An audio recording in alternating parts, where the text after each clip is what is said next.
Hi hello అందరికీ నమస్కారం. ఈరోజు నేను మీకు ఒక అందమైన పొదరిల్లు, చుట్టూ విశాలమైన స్థలం, ఆనందంగా హాయిగా జీవనం సాగిస్తున్న దంపతులను పరిచయం చేస్తాను. మనం వీడియోలోకి వెళ్ళే ముందు మన ఛానల్ని సబ్స్క్రైబ్ చేయండి, మన వీడియోస్ని లైక్ చేయడం అస్సలు మర్చిపోకండి. ఇంక వీడియోలోకి వెళ్ళిపోదామా? వాళ్ళ గురించి తాతగారి మాటల్లోనే విందాం రండి. తాత నమస్కారం. ఈరోజు మీ ఇంటికి వచ్చాను. ఇలాంటి ఇల్లులు అయితే ఈ రోజుల్లో అసలు ఉండట్లేదు కదా. మీరు ఈ ఇంట్లో ఎన్ని సంవత్సరాల నుంచి ఉంటున్నారు తాత? 50 సంవత్సరాల నుంచి. 53 సంవత్సరాలు అవుతుంది. అప్పటి నుంచి కరెంట్ లేదు కదా?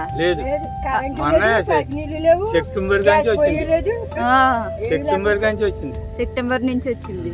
మరి ఇన్నాళ్ళు కరెంట్ లేకుండా ఎలా ఉంది? దూరం కదా, మేము ఎటు కాకుండా ఉండిపోయాం.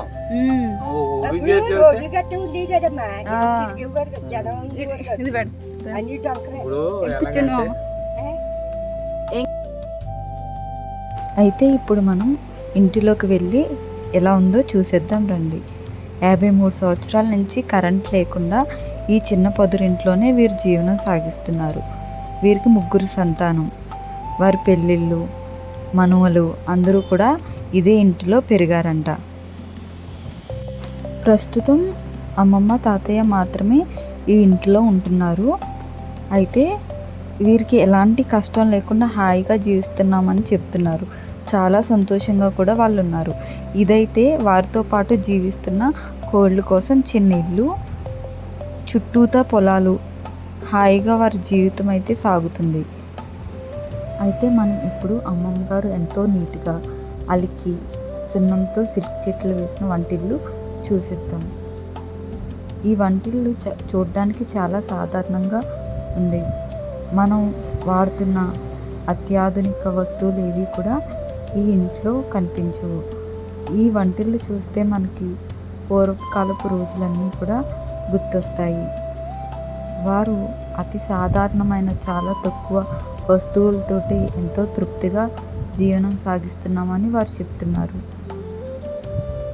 ప్రస్తుతం ఉన్న బిజీ స్కెడ్యూల్లో కోట్ల రూపాయలు ఉన్న వాళ్ళకు కూడా లేని సాటిస్ఫాక్షన్ అయితే ఈ దంపతుల కళ్ళల్లో నేను చూశాను. ఇదైతే కొట్టుకునే పైపు.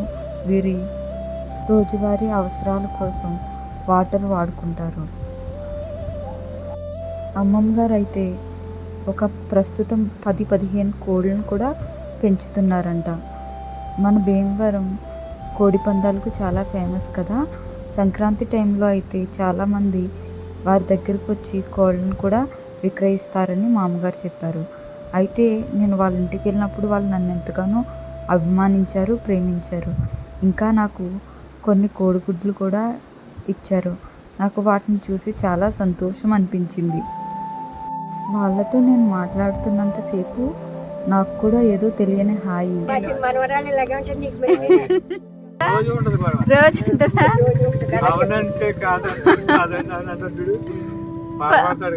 గొడవ అయిన తర్వాత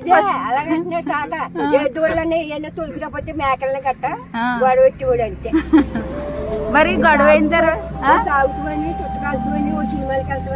ఏమీ లేవు. అయితే ఇద్దరులో ఎవరు ఫస్ట్ మాట్లాడుకుంటారు గొడవ అయినప్పుడు? మీకు అమ్మమ్మ చేసిన వంటలు ఇది బాగా ఇష్టం తాత?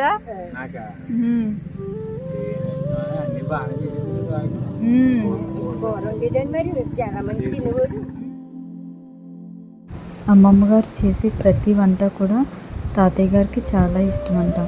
తాతయ్య గారు అయితే నాకు ప్రతి విషయాన్ని కూడా చూపిస్తూ ఎంతో చక్కగా ఎక్స్ప్లెయిన్ చేశారు. ఇదివరకు అయితే నైట్ టైం పాములు బెడదైతే చాలా ఎక్కువగా ఉండేదంట. మా అమ్మగారు అయితే పడుకున్నప్పుడు వాళ్ళ మీదకి కూడా వచ్చేసాయని 2-3 సార్లు అయితే చాలా భయపడ్డారంట. అయితే విచిత్రం ఏంటంటే తాతగారింట్లో టీవీ కానీ సెల్ ఫోన్ కానీ ఏదీ లేదు. అయితే నేను వాళ్ళని అడుగుతున్నాను, తాత మీకు న్యూస్ కానీ బయట ఏం జరుగుతున్నాయి మీకు ఎలా తెలుస్తుంది అంటే వాళ్ళ ఇంట్లో రేడియో ఉందంట. అదే అమ్మమ్మ గారు మనకి తీసుకొచ్చి చూపిస్తున్నారు. తాతగారు అయితే యోగా గురించి కూడా చాలా బాగా ఎక్స్ప్లెయిన్ చేస్తున్నారు. రేడియోలో 4 టైమ్స్ రోజుకి వాళ్ళు న్యూస్ వింటారంట. యోగా గురించి కొంచెం జ్ఞానం పెంచుకుంటున్నారంట. 53 సంవత్సరాల గ్యాప్లో వాళ్ళది ఇది 3వ రేడియో అంట. అమ్మమ్మ గారు అయితే ఈ రేడియోని ఎంతో అపురూపంగా నా దగ్గరికి తెచ్చి చూపిస్తున్నారు. అమ్మమ్మ గారు అయితే ఒక పాట కూడా ప్లే చేశారనమాట. కాపీరైట్ ఇష్యూ వల్ల నేను దాన్ని మ్యూట్లో చేసి నేను వాయిస్ ఓవర్ ఇస్తున్నాను మీకు. వారైతే వినోదం కోసం రేడియోనే యూజ్ చేస్తున్నారు. తాతగారు చెప్తున్నారు రేడియో ఎంతో మంచిది, కళ్ళకు కూడా ఎలాంటి ఎఫెక్ట్ ఉండదు అని కూడా వాళ్ళు చెప్తున్నారు. అయితే తాతగారికి అయితే ఎంతో నాలెడ్జ్ ఉంది. నేను అడిగిన ప్రతి క్వశ్చన్ కూడా అమ్మమ్మ గారు తాతయ్య గారు చాలా చక్కగా సమాధానాలు చెప్పారు. ఏమాత్రం విసుక్కోలేదు. ఇంకా మన చుట్టుపక్కల పెద్దవాళ్ళు ఉంటారు కదా, వాళ్ళతో సాధారణంగా మనం మాట్లాడడానికి ఇష్టపడము, కానీ వాళ్ళతో మాట్లాడితే మనకు తెలియని విషయాలు చాలా వాళ్ళు తెలుసు చెప్తారు. ఇంకా మనలాంటి వాళ్ళు వెళ్ళి వాళ్ళతో మాట్లాడితే వాళ్ళకు ఒక తృప్తిగా కూడా అనిపిస్తుంది. వాళ్ళ కళ్ళల్లో ఆనందం,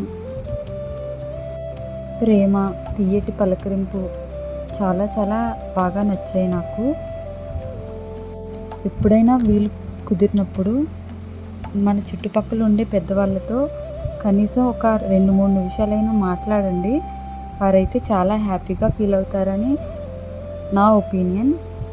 ఈ వీడియో మీకు నచ్చినట్లయితే లైక్ చేయండి. పార్ట్ 2 కావాలనుకుంటే పార్ట్ 2 అని కమెంట్ చేయడం అస్సలు మర్చిపోకండి.